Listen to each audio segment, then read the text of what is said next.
After so much build-up and hype, Sonic Frontiers has finally arrived. With this being an open-world game, Frontiers is a big step forward for the franchise, and Sonic isn't alone in this journey. Along the way, he interacts with a few familiar foes and is introduced to some new ones. They're good guys, bad guys, and possibly some in between. Today, we'll see who falls into what category. Hey guys, I'm Brad with wickedbinge, and this is Sonic Frontiers characters, good to evil. Let's start with some rules. First, we'll be looking at each character as they are specifically in this game. Anything they do outside of this story will be omitted. We're going to focus on individual characters as opposed to groups, so the Ancients and Cocos will be left off. Alright, let's get to the list. As usual, we'll start with the most noble character and work our way down. These characters are the good.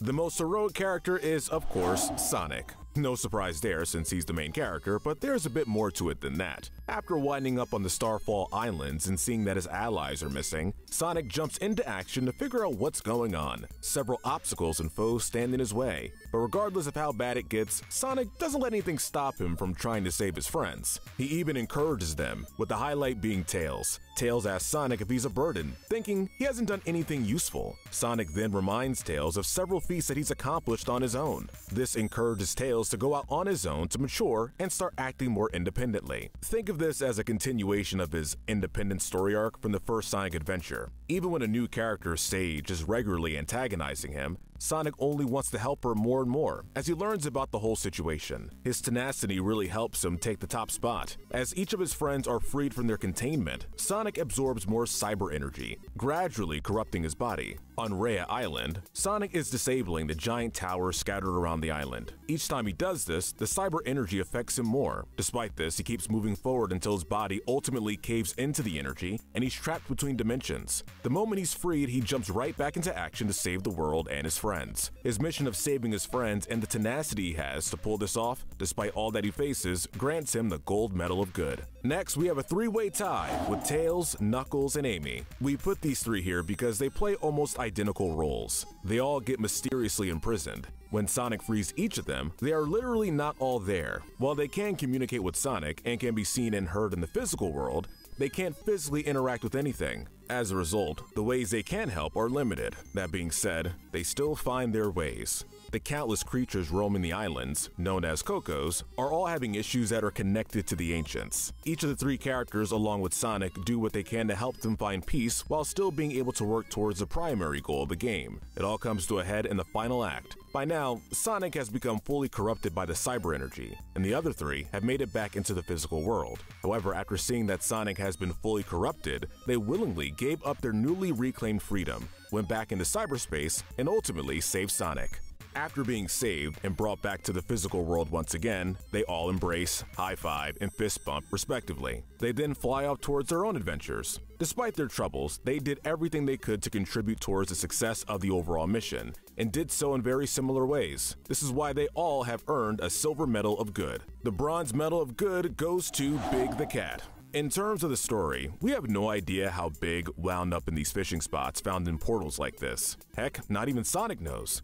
Big never answered his questions. That being said, Big was a surprisingly welcome addition to Frontiers. Most people might remember him for his notorious fishing levels in Sonic Adventure. Many people have made complaints about it over the years, saying that it's boring and doesn't really contribute much to the story. Plus, they make you play it if you want the final act of the game. Big is actually better here. The fishing isn't as tedious to go through, and it isn't necessary to beat the game at all. What helps make this minigame at least semi-enjoyable, along with helping Big get the bronze medal of good, is what happens every time you catch something. Big will offer you tokens each time, offering more for some of the bigger catches. As a result, you can purchase various items that can really help you on your adventure. For example, you can buy seeds or cocos, so that you don't have to search the island constantly, which really can speed up the process of leveling up. Additionally, you can grab egg memos from him, which help flesh out Eggman's experiences and character within this game's story. None of this is necessarily needed, but the fact that Big gives you the option to minimize some of the collectathons in the game gives him the Bronze Medal of Good. Our final entry for the good category is Sage. If you only saw the promotional material and trailers, you might initially believe that Sage would be the overarching antagonist. Even when you start playing, it may still come across that way. However, things change as the story develops. It turns out that Sage is an advanced AI that was created by Eggman that was meant to protect him from various dangers. Yes, it is true that Sage is antagonizing Sonic for a good chunk of the game, but there's a reason for that. Sonic doesn't realize that he's being manipulated by, thus ultimately helping, the main villain as he journeys through the Starfall Islands. With Sage not realizing this, she believes Sonic is intentionally acting as a threat to the islands. As a result, she tries to wipe him out before he becomes more of a threat. As she keeps witnessing Sonic pressing on, along with seeing how much of a bond he has with his friends, Sage begins to change her thought process. She begins to feel more sympathetic towards Sonic, as well as legitimately respecting him. By now, realizing Sonic's real intentions, she starts thinking of ways that can help save everyone involved. She even goes as far as suggesting that Eggman should ally with Sonic, much to Eggman's initial dismay. She began as what seemed like a cryptic villain, but she ultimately helped save the day and sacrificed herself.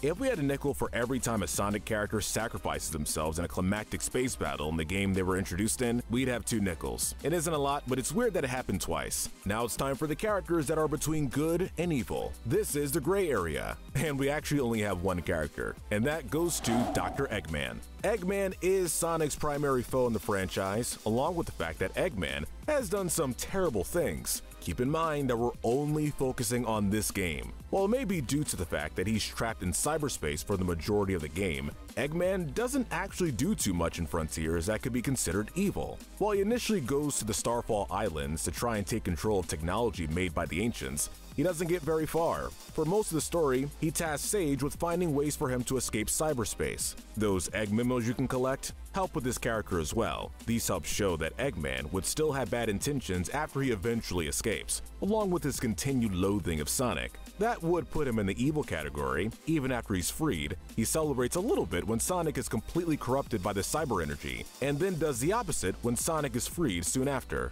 There are 2 things that put him in the gray area. The first being the special bond he has with Sage. At first, he seems to think of her as one of his greatest creations and nothing more. However, as you read more Egg memos, as well as his progress further into the story, it turns out that Eggman acts like a father towards Sage. He actually cares about her, and while you can't see his face, you can tell exactly what he's feeling when he's looking up at the sky at the end of the game, watching as many streaks of light fall from the sky. The game's final cutscene even shows him working on bringing Sage back. When he hears her voice again, he simply says, "That's my girl." We never really thought of Eggman as a father figure to anyone, but this really works. The other instance that helps boost Eggman into the gray area is the final act. While he's incredibly reluctant to team up with Sonic, regardless of the risk involved if he doesn't, he eventually gives in. He and Sage begin looking for the Chaos Emeralds, and Eggman gives the one he found to Sonic, knowing that he would be the one able to save everything. He also lets Sage help Sonic, showing deep concern for her and begging her to be careful as she goes to space to confront the big evil. He had bad intentions initially, but he does some surprisingly good things, granting him a spot in the gray area. Hey, it's a step in the right direction. Now it's time to go to the lowest of the low. These are the ones that have little to no redeeming qualities. These are the evil. And just like the gray area, we only got 1 character, and that is the End. There's so much going for this character, and none of it is good. While it's not entirely clear who or even what the End actually is, the actions they have committed in this game's plot are devastating. It turns out that the End is an extremely powerful entity. The End has gone on record as having destroyed many planets and worlds. As far as we know, this seems to be its only purpose or desire. They even went as far as destroying the original home of the Ancients, as well as most of the Ancients themselves, which are the apparent ancestors of the Chao and Sonic Adventure's Chaos. You know, the one referred to as the God of Destruction. Eventually, very few Ancients were left alive, and the small amount of survivors would flee to what would eventually be known as Angel Island. If you face off against the End on hard difficulty, you will get even more context on how bad this character is. Not only are they constantly berating Sonic, insulting him through many portions of this bullet hell fight, but the End also goes on to say things like countless stars, countless worlds, countless lives, all fell to me, all brought brought to nothing. The end intends to destroy just about anyone, regardless of who it is. Not only this, but they don't show any remorse for their actions, and they make it clear that they're gonna do this for the foreseeable future. The end has no redeeming qualities, making it so it not only gets the gold medal of evil in Sonic Frontiers, but possibly the entire franchise. Alright guys, that's it. Let us know what you think. Did you play Sonic Frontiers yet? And do you think this game is a step in the right direction for the franchise? And who's your favorite character and why? Let us know in the comments below. Thanks for watching, and we hope to see you soon.